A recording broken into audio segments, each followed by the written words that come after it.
यकीनी तौर पे आलमी सतह पर आलमी बरादरी की हिंदुस्तान को भी सपोर्ट हासिल है, बिजनेस मैटर करता है। मैं मतीन हैदर साहब इंडियन मीडिया में बहुत जाता हूं और बहुत करीब से उनके माइंडसेट को देखता हूं। वो 2024 तक आपसे बात करने को बिल्कुल तैयार नहीं है, एक क्लैरिटी। और 2024 में उन्होंने कश्मीर और गिलगित बल्तिस्तान पे इलेक्शन लड़ना है, मजीद सिक्योरिटाइजेशन चाहते हैं और वो काम कर रहे हैं, वो एक हिंदू रियासत की तरफ जा रहे हैं। और अगर ये 2029 तक इधर ही है तो इस बात को रेस्ट श्योर कि आप भारत से बात नहीं कर सकते। और मेरा ख्याल है हमारा भी माइंडसेट इंडिया के अलावा दुनिया को सोचना चाहिए। हम एससीओ का हिस्सा है और जो मल्टीलैटरल फोरम्स हैं उनका हिस्सा है। अगर हम उनकी तरफ ही देखना शुरू कर दें तो बहुत बेहतर है। लेकिन मेरा ख्याल है कि हमारी पॉलिटिकल गवर्नमेंट, मुनीर अकरम साहब जिस तरह काम कर रहे हैं, अगर अपनी इस स्पीड को थोड़ा और बढ़ा दें अगले 2 सालों में, और मुनीर अकरम साहब पहले ही अपनी को आगे लेके जाएंगे, उसमें बेहतरी लेके आएंगे कि इंडिया को pin point and target and highlight किया जाए। वो कहते हैं कि हम नॉन वायलेंट हैं, हम तो नॉन वायलेंस डे यूएन से मना रहे हैं। जी कमर चीमा साहब, अब हम अगर देखें कि अक़वाम मुत्तहिदा जो है वो इंटरनेशनल लॉ में, बैन अक़वामी ताल्लुकात में बहुत बड़ा एक अहम अदारा है और जिसका बुनियादी तौर पे काम यह है कि अमन को प्रमोट करना, तनाज़ात को हल करना, ये उसकी यकीनी तौर पे one of the basic mandate अक़वाम मुत्तहिदा के चार्टर में है। लेकिन हम देखते हैं कि अक़वाम मुत्तहिदा के भी डबल स्टैंडर्ड्स हैं। साउथ सूडान का मामला हो, इराक़ का मामला हो, ईस्ट तैमूर का मामला हो तो फौरी तौर पे सलामती कौंसिल बैठ जाती है, रातों रात करारदादें पास हो जाती हैं। इराक़ को मलियामेट कर दिया जाता है, साउथ सूडान अलग हो जाता है, ईस्ट तैमूर जो है वो अलग हो जाता है। लेकिन मसले कश्मीर के ऊपर तमाम तर रिकॉर्ड मौजूद है और जो है वर्स ह्यूमन राइट्स वायलेशंस हैं, करारदादों की खिलाफ वर्जी हो रही है।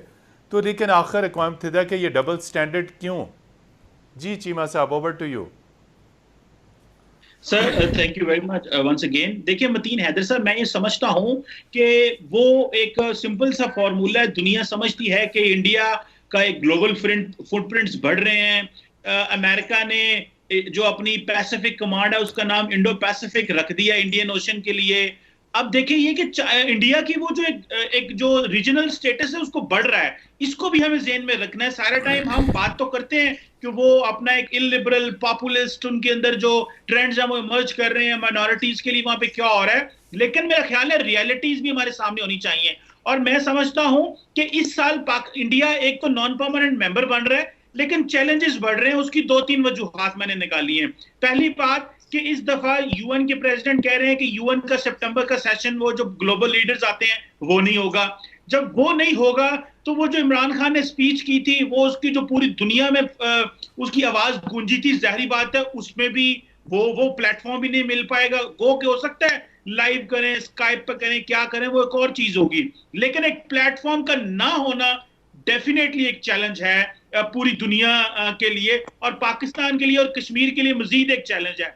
इसी दौरान आपको पता है मतीन हैदर साहब, अमेरिका में इलेक्शन भी हो रहे हैं सितंबर, अक्टूबर, नवंबर में। तो अमेरिका तो डोमेस्टिकली इंगेज हो गया है। तीसरी अहम चीज, कोविड-19 ने दुनिया को डिफेंसिव कर दिया है, बजाय इसके कि दुनिया ये समझे कि हमें जो एग्जिस्टिंग चैलेंजेस थे उन पे बात करनी थी, हम एक नए चैलेंज के लिए बात कर रहे हैं। सो एक सारा स्पेक्ट्रम हिल गया है। लिहाजा इस सारे एनवायरनमेंट में पाकिस्तान की जो कोशिशों की रफ्तार भी बढ़ेगी। लेकिन ये यूएन का सेशन ना होना, अमेरिका का इलेक्शन होना और अमेरिका डोमेस्टिकली इंगेज हो जाए, कोरोना वायरस की वजह से है, भी इंगेज हो जाए। और आपको पता है कि चाइना भले हमारा दोस्त है, लेकिन चाइना के अंदर एक खुद एक इलिबरल पॉलिटिकल सिस्टम है, तो इंडिया के इलिबरल चीजों को वो कम ही देखते हैं और उनकी आपस में बायलैटरल ट्रेड भी इस तरह की है कि वो चीजों को थोड़ा डिफ्यूज करेंगे। सो मेरा ख्याल है कि ये जिम्मेदारी पाकिस्तान के ऊपर ही है। लेकिन मैं सिर्फ एक चीज कहूंगा, भले कोई हमें सपोर्ट करे ना करे, सिर्फ हमारे बयानिए में कंसिस्टेंसी हो मतीन हैदर साहब, तो मैं समझता हूं कि क्या ही बात है। दुनिया को भी इसका पता चलता रहेगा। पाकिस्तान की आवाज हम जब भी एक चीज कर दें, इसके अलावा जब भी पाकिस्तान में कोई लीडरशिप आए, दुनिया में हमारा वजीर आजम कहीं मिलने जाए, प्रेस रिलीज और ज्वाइंट स्टेटमेंट में कश्मीर का जिक्र आए, तो मसला जिंदा है, वरना मसले को कोई हम जिंदा नहीं कर सकेंगे।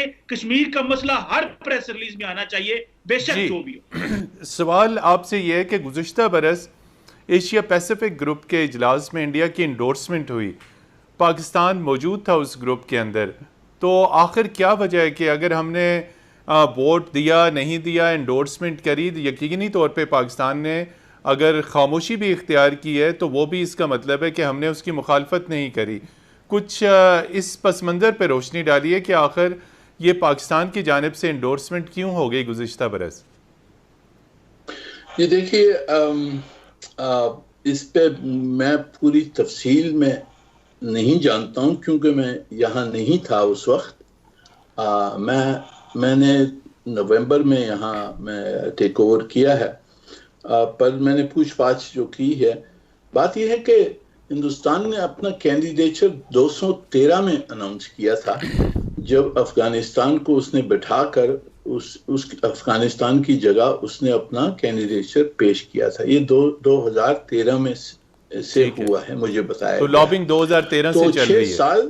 6 साल ये रहा और 6 साल में हमने कोई इसकी अपोजिशन या मुखालफत की कोई जाहिर नहीं की।